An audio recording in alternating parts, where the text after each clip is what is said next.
Welcome to the All About Technology podcast. I'm your host, Jeff Burel, and today's episode we're going to talk about audio and video solutions.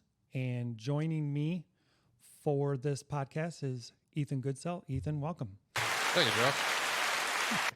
Sorry, I found the buttons. Those are going to be a distraction. So Ethan is a member of our tech services team. Been with us getting close to a year and a half now, right? Yeah, just about, actually. All right. But plenty of experience well before joining CatchMark. Tell everybody that's tuned in here a little bit about your history in the tech space.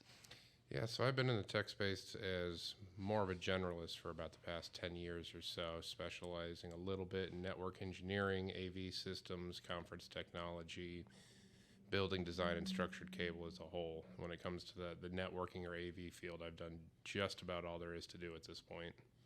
I would agree with that. When you say a generalist, for those tuned in that don't really understand what that means, can you explain that for us? Yeah, so being a generalist means that I don't have a field specialty. I don't have like a specific degree in either switching or wireless or firewalls and routers. I work with whatever technology comes my way, and the experience I've built up over the years allows me to pretty much plug and play with just about any type of system out there at this point, because they all, even if they're different manufacturers, they have all got the same operational theory. Although manufacturers have specifics that are needed for them, I can work with just about anything being a generalist. Okay, and the flip side of that is, I'd say a specialist.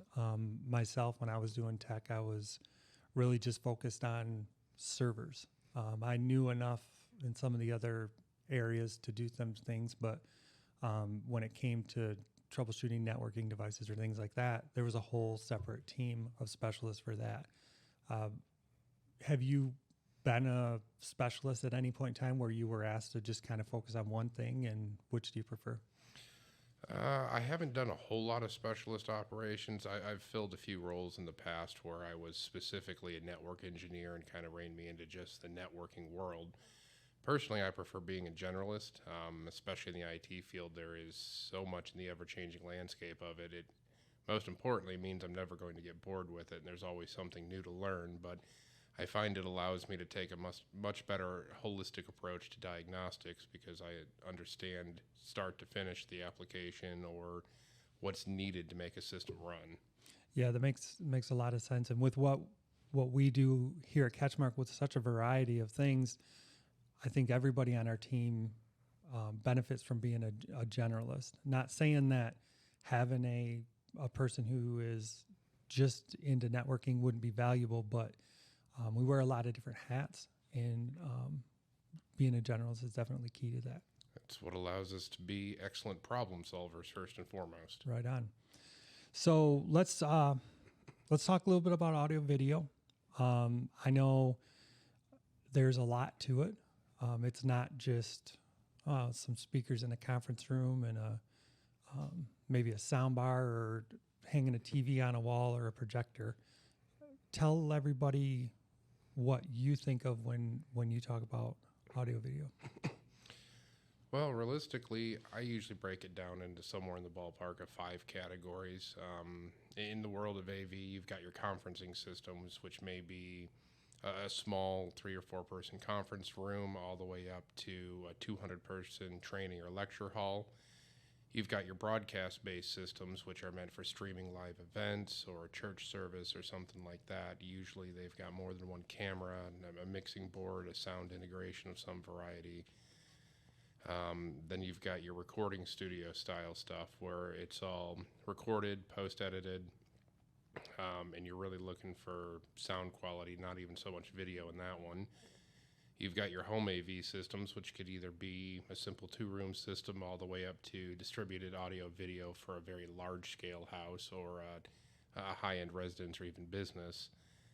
And then you've got the digital signage category, which is strictly video playback through a distributed system, whether it be advertising or in-store guidance or digital signage even falls into the categories like the map displays you see through the malls. Mm-hmm. And do you think it benefits businesses or residents to work with a company like CatchMark that, again, is generalist versus bringing in a company that only specializes in the AV piece? I think there's a lot of benefits to that, realistically. Conferencing technology is only a small piece of the puzzle. When it comes to something like a business application, you can have a phenomenal conferencing system, great video, great audio, but the biggest thing that conferencing systems are designed to do is connect you to a remote office or a remote team or have multiple remote team members.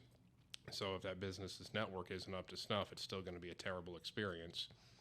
Specializing in just conferencing systems would probably mean that we're not specialists in networking or firewalls or even ISP connections, and couldn't move beyond that to take a top-down approach and go, okay, let's make sure the network's good, and let's make sure everything meshes and is compatible with the conferencing technology in play.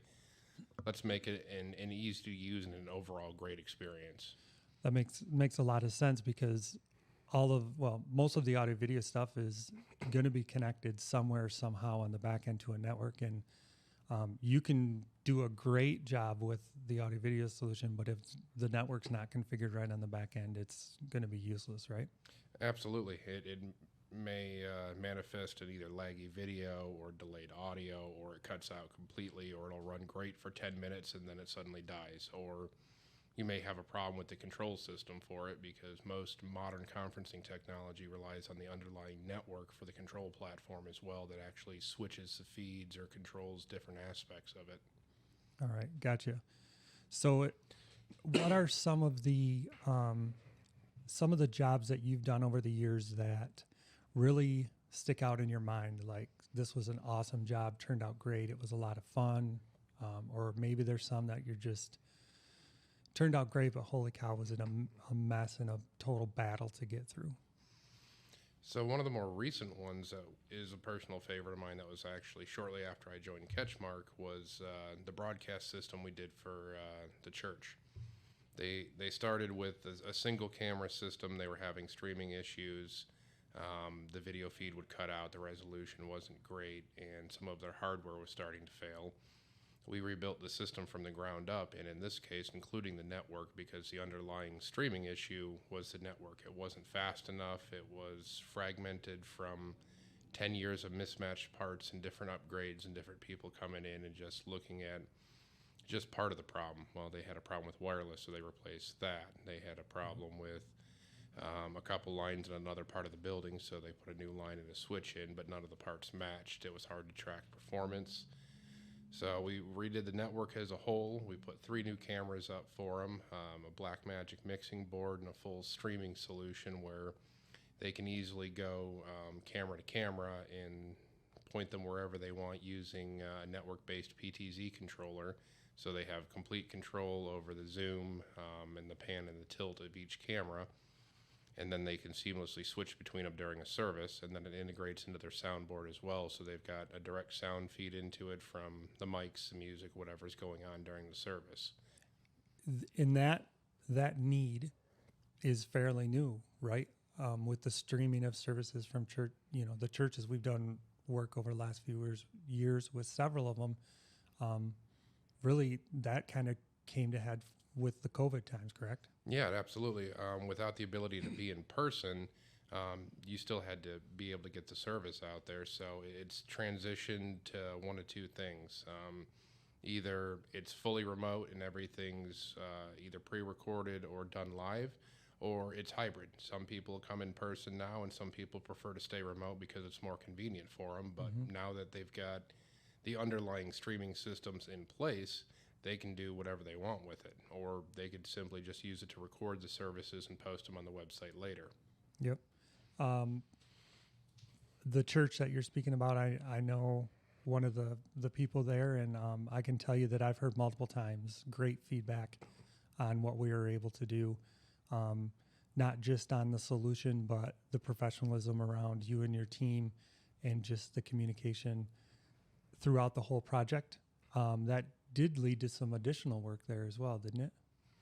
Yeah, so we've since we put the new network in and the new streaming system, we've kind of been spanning across the church and making upgrades, bringing Wi-Fi to areas that didn't previously have it, like their dining hall downstairs and their children's ministry on the other side of the church.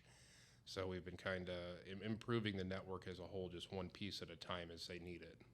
And that, again, that's where a company like CatchMark with Generalist can solve all those problems instead of having to work with multiple different vendors. Yes, absolutely. Any other ones that come to mind? One of the older ones I did that's in the high-end home AV category.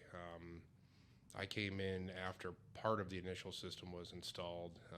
The original AV integrator actually caused some problems when the house got sold and changed hands because the new owner chose not to go with them, and they actually ripped part of the integration out. But it was a fully distributed house. So there was a home theater, there was kind of a sports lounge in the basement, a great room upstairs, bedrooms upstairs, living room. They even had a TV and audio system out on the porch with kind of a deck-mounted gas fire pit. It was Nice. really nice setup. But with most things, the really nice setup looks great, but if it doesn't have any of the underlying control, it's kind of pointless because you have no control over any aspect of it, being an integrated system. So we went through, we rebuilt the home theater aspect of it, new video distribution, new audio distribution, integrated it to the point where you could pull up an app on your phone or use one of the touch screens in the rooms where, okay, I want to watch what's going on in the theater from up here in the great room. So you'd select the theater and it'd spin up the audio, and split the video feed from whatever was playing in the home theater. So now you can watch it upstairs. It amazes me the amount of money that people are willing to invest in systems like this, but I don't feel they always do the research they need to in finding the right company to do the work. Would you agree with that? I would. A lot of it's going to boil down to how many services you can get from one vendor and how well that vendor's documentation is done on a system. In this particular system, there was zero documentation, so when I came in as the third party for this one, I had to start from scratch. Even everything that was installed, I had to take everything apart to even figure out what wires went where, because there was no wire labels, there was no system diagrams, there was no port labels on anything. So being in that state, you can't even work on it without taking it apart. Right. And all those things with the labeling, the diagrams, the passwords, all that stuff, when we wrap up a project now, all those things are done as part of the work we're doing. You're providing training to the people at the home residences or in the offices, right? So that they know exactly, how to use the system. That's a key piece too, right? That is, in my personal opinion, one of the most important pieces of it. Because what you need to be able to do is, if we're coming in and doing a new system, there'll be a full set of engineering drawings for it. This is how the system's supposed to connect. This is how the individual components connect to it. This is the connection requirements, cable type, everything.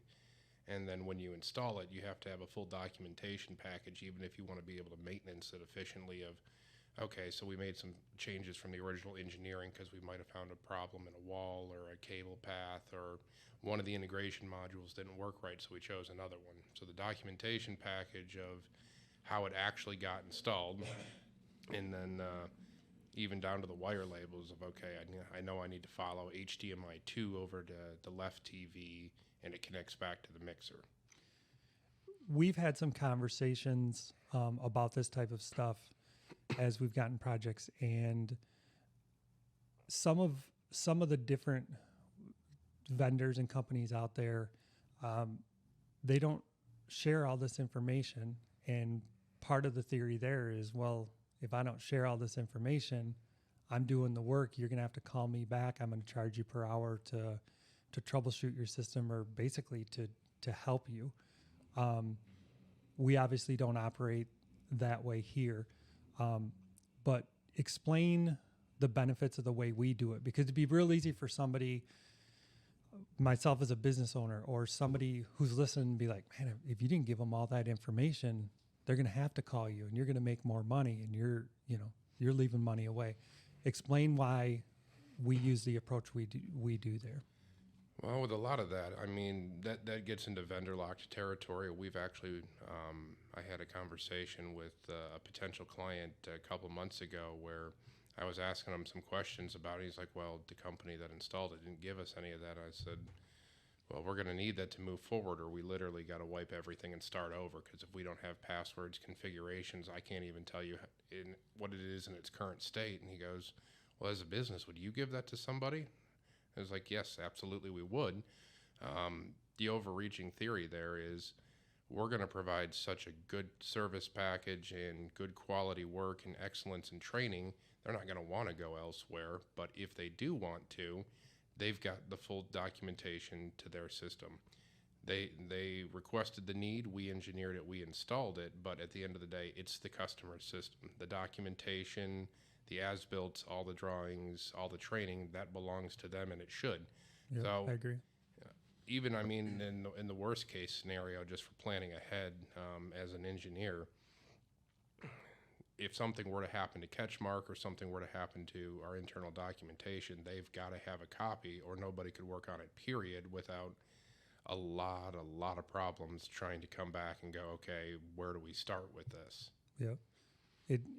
To me, it really boils down to just, it's the right way to run a business, right? Yeah, it's the morally right thing to do, in my personal opinion. They paid for it. It's their system. They should, if they want to know everything about it, they should be able to know everything there is to be about it. And we do that everything from residential home systems where the homeowner may not even care, but we'll include it in the package and make sure there's a copy on site with the system, all the way up to the much larger scale projects we do where there's got to be a whole filed plan set for permitting and everything else. Right. All right. Let's talk about some of the different vendors that we work with here, and really, why have we chosen them, and kind of what goes into selecting a vendor?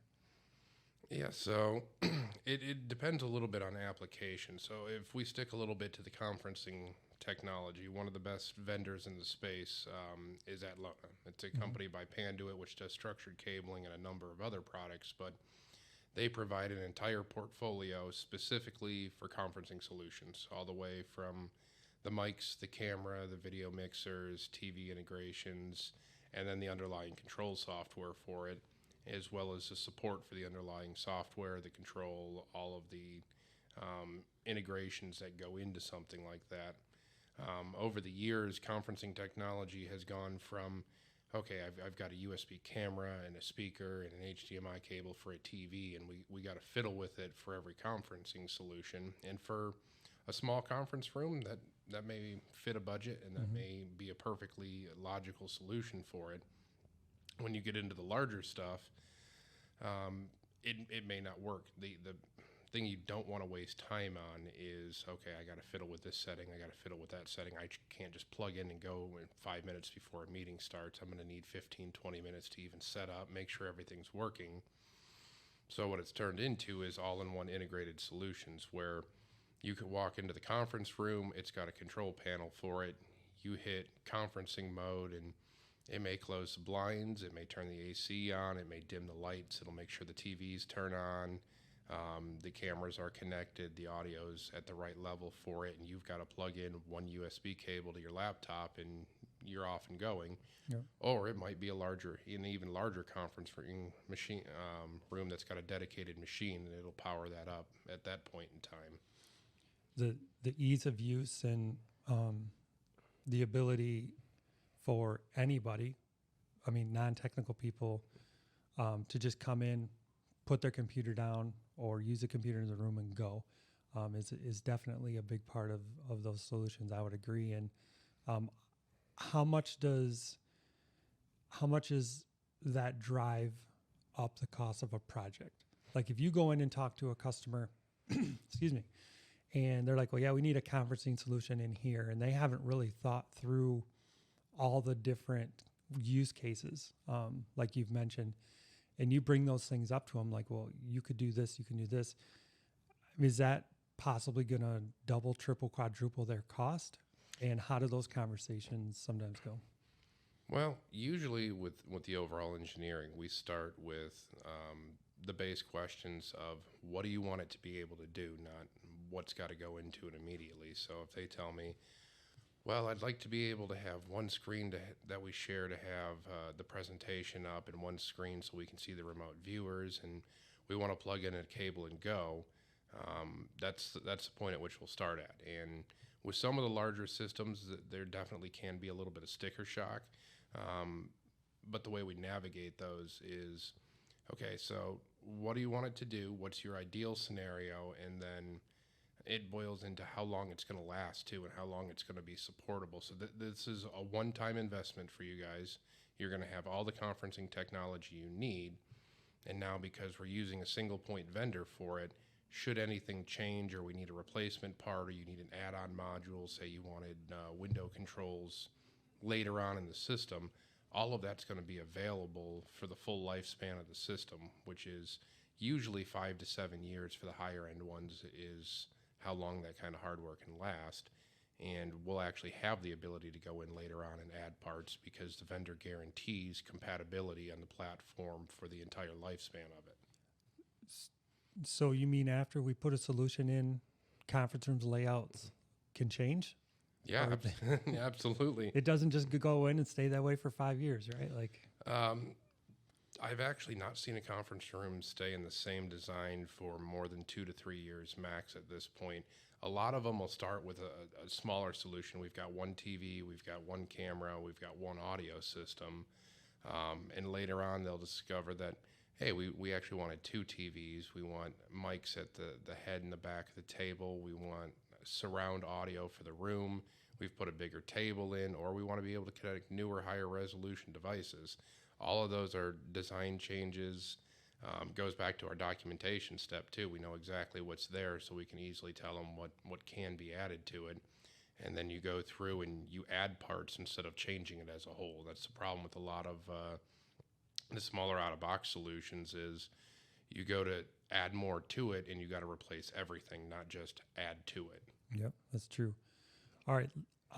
Next question is, it's something you brought to my attention just the other day. The whole 4K TVs, 8K TVs, like that whole world. Excuse me. I think a lot of people make some assumptions that, well, I'm going to buy an 8K TV and everything's just going to look awesome.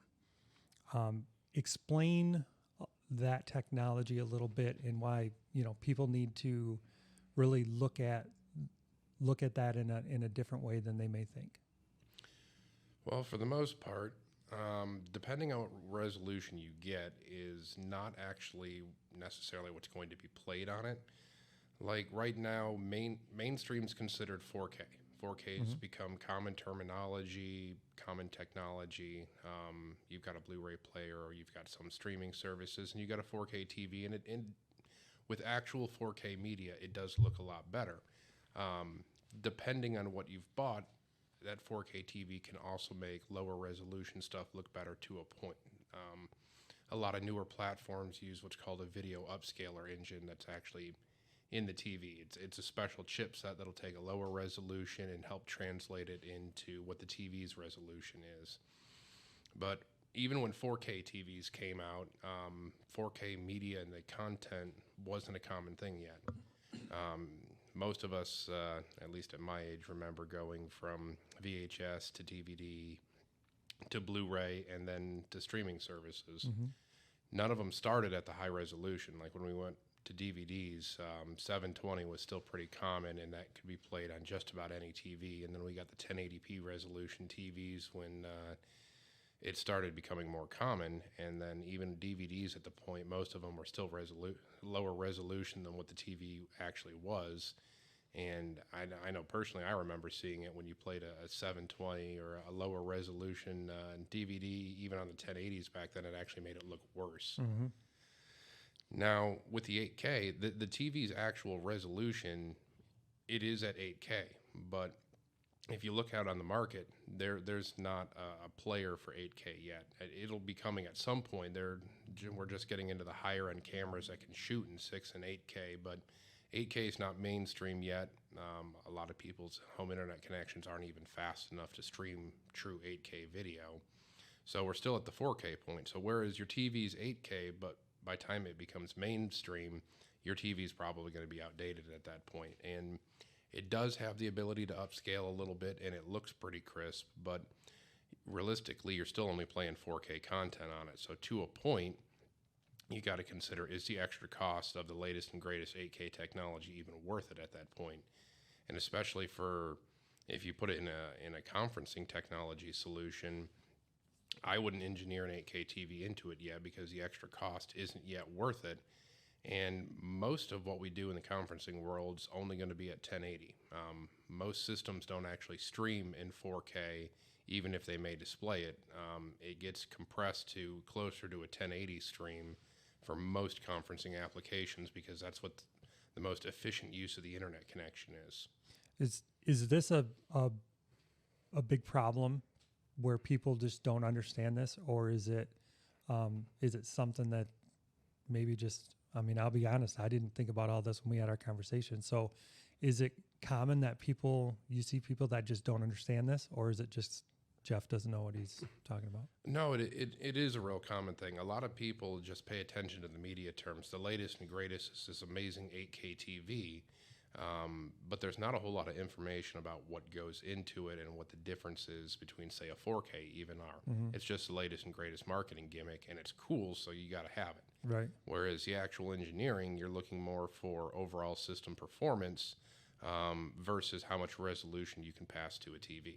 Gotcha. So if I'm going to buy a new TV right now for my house, you wouldn't recommend going anything above 4K right now?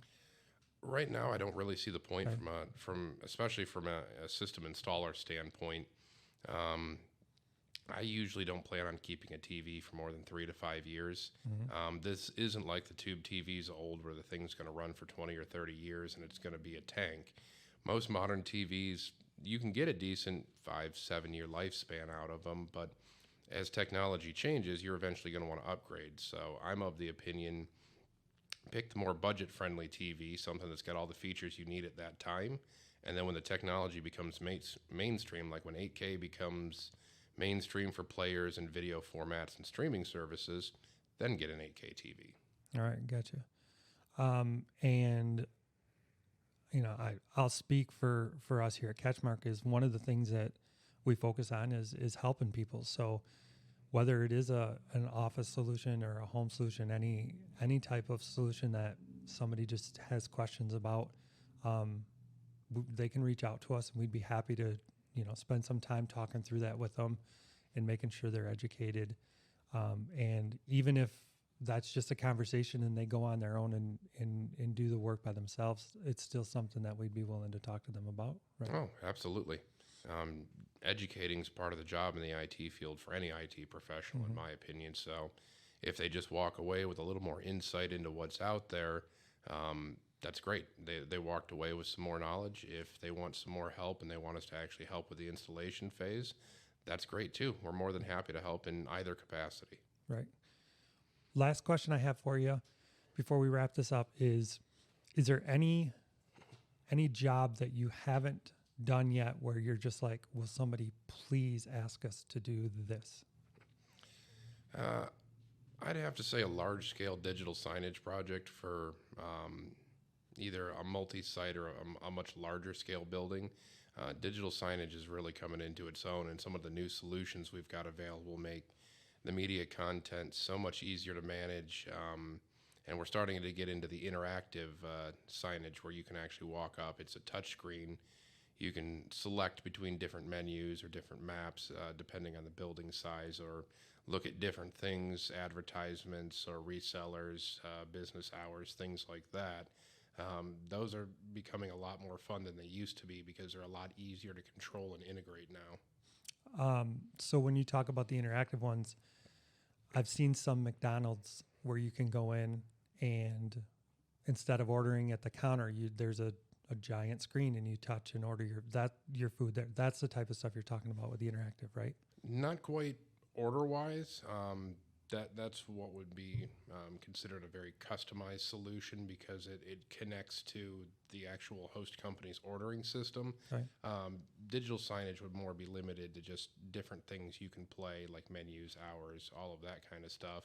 It wouldn't go quite as far as ordering, but as the systems become more advanced, I fully expect that to be a much easier to integrate part in the future as well. Okay, gotcha. Anything else you want to mention before we wrap up? If you have any questions, feel free to reach out to us. We're happy to talk anything AV, networking, or IT solutions in general. And for companies that do have digital signage, CatchMark as a whole took it one step farther, and we actually have a digital media and marketing team in-house here. So if you need the content to go on a system like that, or a website or something along those lines, we have the team to help with that area too. Very good point. I would also say that hopefully you check out some of our other posted podcasts here. We do a lot of really cool stuff here. I may be a little biased, but I think we are very special in the tech space to be able to support so many different technology solutions and different types of businesses. And we're always looking for new problems to solve and would love to work with anybody who needs help. All right, well, that wraps up this episode.